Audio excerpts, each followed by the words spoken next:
guys, at luto na po itong ating ubi alaya. Yan po ang texture ng ating ubi alaya. Wala po natin itong ube. Gusto ko yung may cheese. Aba, hi guys, welcome po sa aking vlog. Ito po ay aming gagawing ubi alaya. Babalatan ko na po itong ating ubi. Yan guys, malaki-laki. Hatiin ko muna, no? Pwede pa kaya? Oo, pwede lang eh.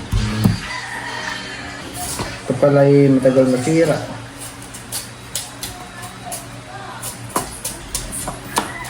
Ito po palang ube ay, ito pa po yung galing sa Zambales. Matagal na po. Pero parang okay naman po siya. Parang Maputi pa din ang laman. maputi. Yung mga ganyan.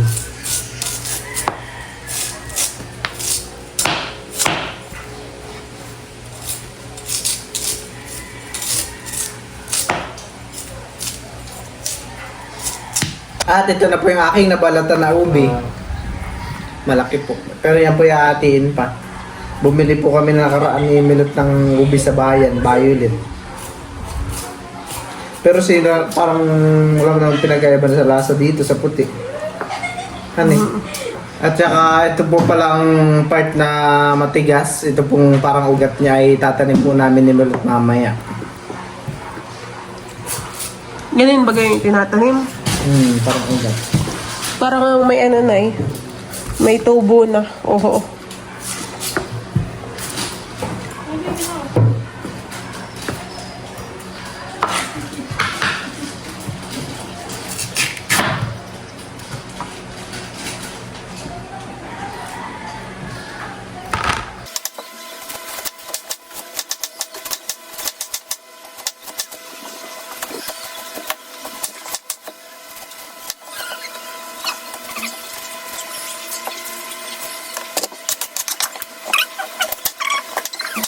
Ito pong ube ay masarap lang po itong ilaga, tsaka ilahok din po sa bilo-bilo. Pag nilaga po isaw-saw lang po sa asukal, ay solve na po.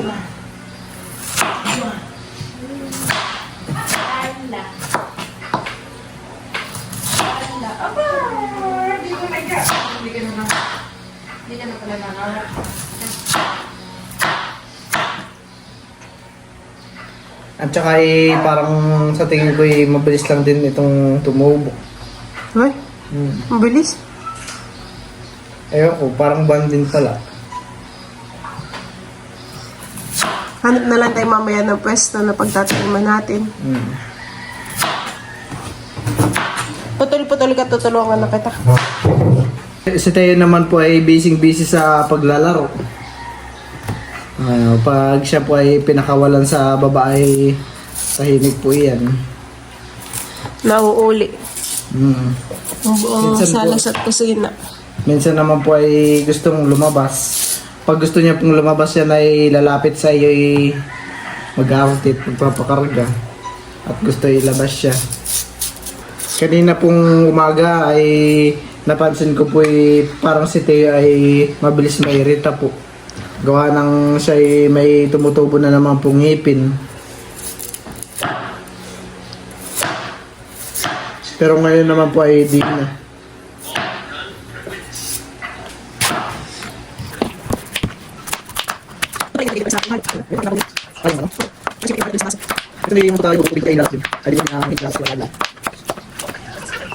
Akala ko man din ang ube ay maliliit lang. Yun pala yung malalakihan. Kala ko nga din dati. Kala ko ube yung San mga nasa Fernando at saka taas. yung ito po yung ating hugasan lang. Teo. Wow. Teo! Ayan guys, at atin na po nahugasan itong mga ubi. At atin lang po itong ilalagay dito sa kaldero. Hati-hatiin na muna natin po ito ng sakto lang. Mga ganito po. Aga.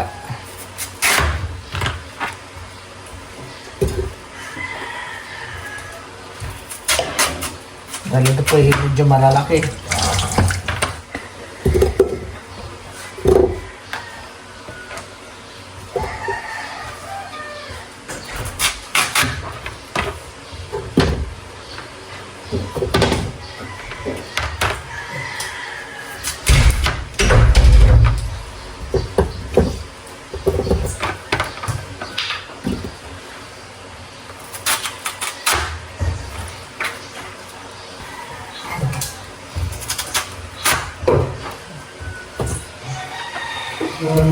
Ayan po.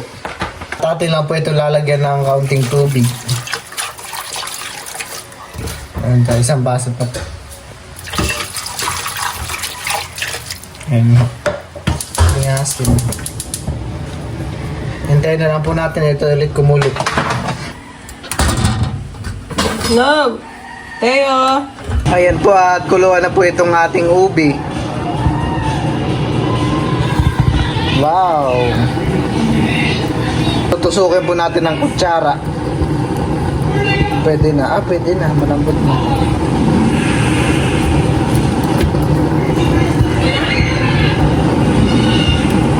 Ito po iahunin ko na.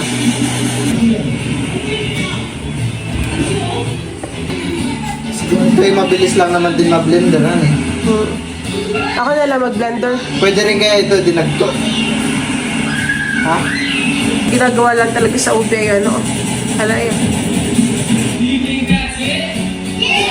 Ubing dinagto.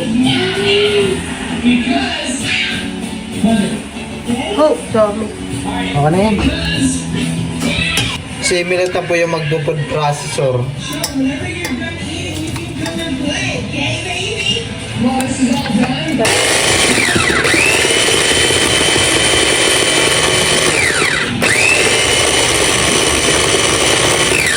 Ito pong ating ube ay akin na po munang dudurugin. Oh, medyo matigas po siya.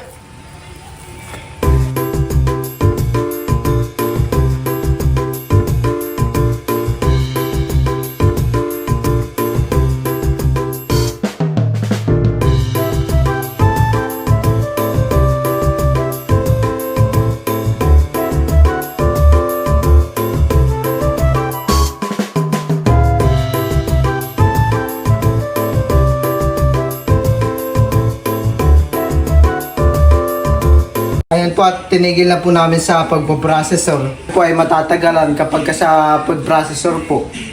Kaya dinurog na lang po namin. Ito meron naman pong pandurog sila milot. Ginabitan na po namin ng masher. Parang effective naman, honey. Durog na siya.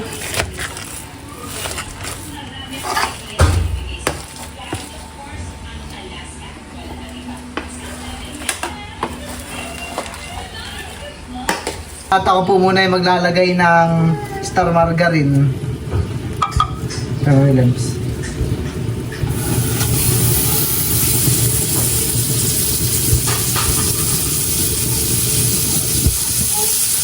Nanay lang ako.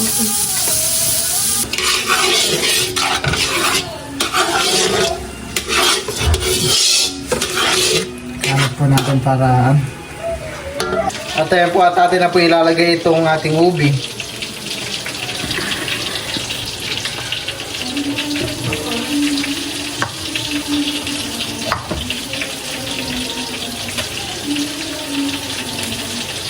Talagang madami pala yung 2 parasong ube, han eh. Ilang kilo kaya ayun? Parang may ano to, 2 kilo. Tansya ko lang. Oh, dami.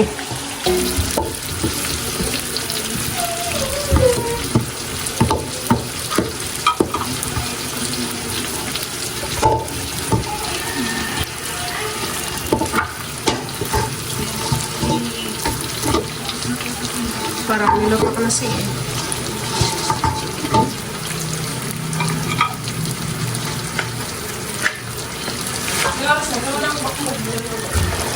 Ayan po. At ito po ay ating haluin na po. Haluin na po natin ito ng magpagay malat.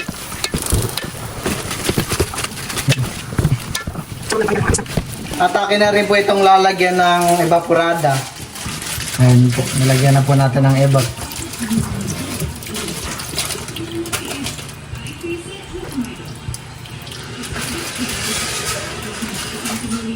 Ayan, natin halo-haloin lang po hanggang makuha po lahat ng ube yung evap. Masipsip niya po lahat. Oh, parang ano siya, mas lalong lumalambot.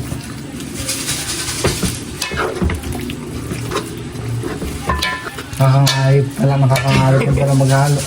Nakakangawit po. Kaya pala si nanay pag nagluluto ng kakanin meron siyang assistant. So dito, si manang tagahalo.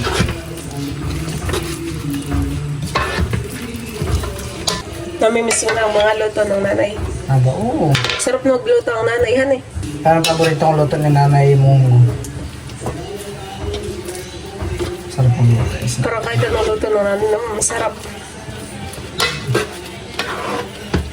Yun ang nanay. Ano? Parang niloloko na naman ninyo ako. Pag sinasabi natin masarap ang luto niya. Ano naman. Niloloko niya na naman ako, sabi ni nanay. Lalagyan na rin po natin ito ng ube condense. Ano kaya madadala ng kulay? Madadala yan.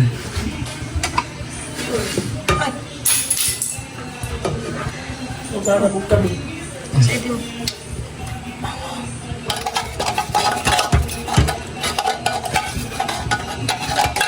Parang masarap din ito ay palaman. Palaman.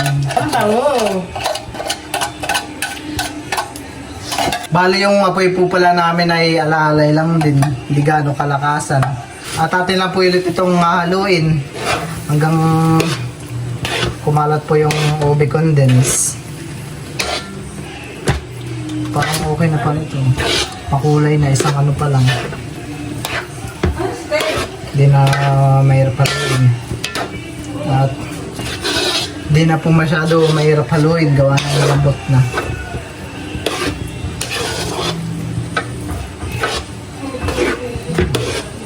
Kailangan mo talaga dito ng Tagal-tagal na haluan. matagal na haluan.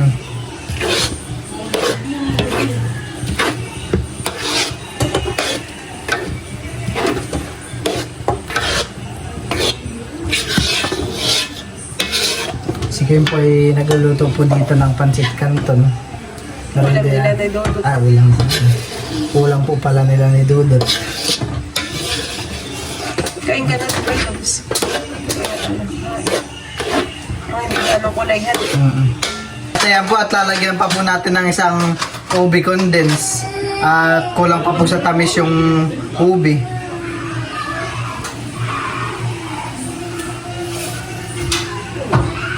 Ayun. Wow.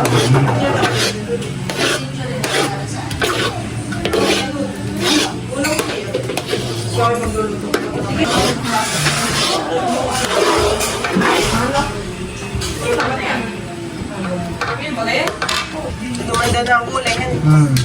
Ay, paano mo natin padala?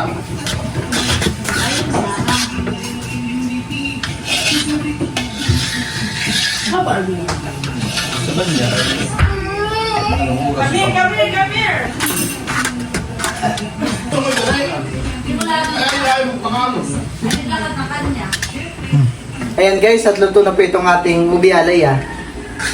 Yan po ang texture ng ating ubi alaya. Oops.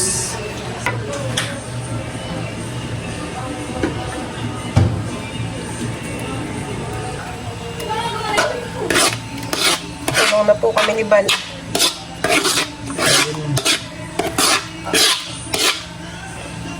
Okay naman na ito. Ito po ay yari-yara namin ng cheese. Sakto lang, ganun lang.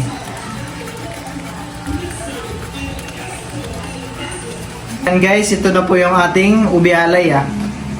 Meron na po itong cheese sa ibabaw. Mas masarap yun kapag Malamig na. Ay, kiss mo ba? Silid na lang dun sa rep. Very good. Very aray sa lips. Bawal sa tayo na yan. Baka niya. Wag muna. Isasandok na rin. Ha? Ako hindi nakakain ng ako. Pwede, magpapapakla ako. Kakain, kakain. Pero ako din talaga. Dito ka may labs ako din. Pa ikaw? Oh, dito ka. Pag gusto mo. Ako din. Pwede din. Labas-labasin. Putipot ka lang ako. Okay, huli na po mahal kong ito. Okay, huli na po.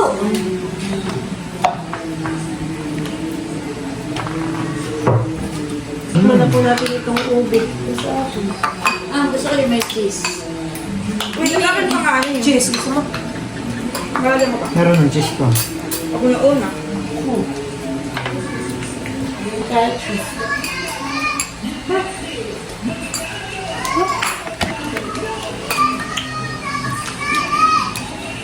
Tita, ubilaya po. Kakapos ito yung gano'n. Aba. Baho na kami kumain din ah. Ay, ito ang hindi ko pa. Kaluluto, kaya malambot pa. Okay. Hindi ba ba? Ube din pag tayo yung iyon niluto. Kakain steam. Saan galing ang ube? Sa bayan. Sa kartatay. Ay na may galing ng Sambales yung Ay, ito. ube. Para tayo makatikim lahat. Yung wala namin maalang Abay, sabi matapang. ano? Salamat po. Ito lang kung matama na di ibang matapang. Teya, ikaw. Sorry ko bukas. Ha? Kapatid sa halo-halo. Oo. Tama-tama ngayon sa halo-halo. Gwapa kay Tito. Meron pa naman doon. Katingin na lalagyan sa rin. Pag hindi masarap ito. Pag tumigas ngayon, masarap. Lolo, ikaw po. Ube halaya. Tatawag na doon eh. Sa amin na rin. Tito mo ko, itawag mo din. Ay, nagbabalik ng gulay. At naman nalalo sila, Lola. Aba. Tapo. Ikaw, Maloy. Ayoko na sa akin, baka hindi maasim yung luto. Matamis yan, dahil maasim. Matamis yan, maloy. Dami eh din. Ano siya? Ito sila, matang. Ito, huwag mo sumasin mo. Ay, bigyan mo na lang. Para masarap sa halo-halohan eh. Hindi din masarap papalaran mo yung sarap. At mambukas ang mga yasa. Naman! Isama mo dun sa iyong ano, sa iyong manok. Alin.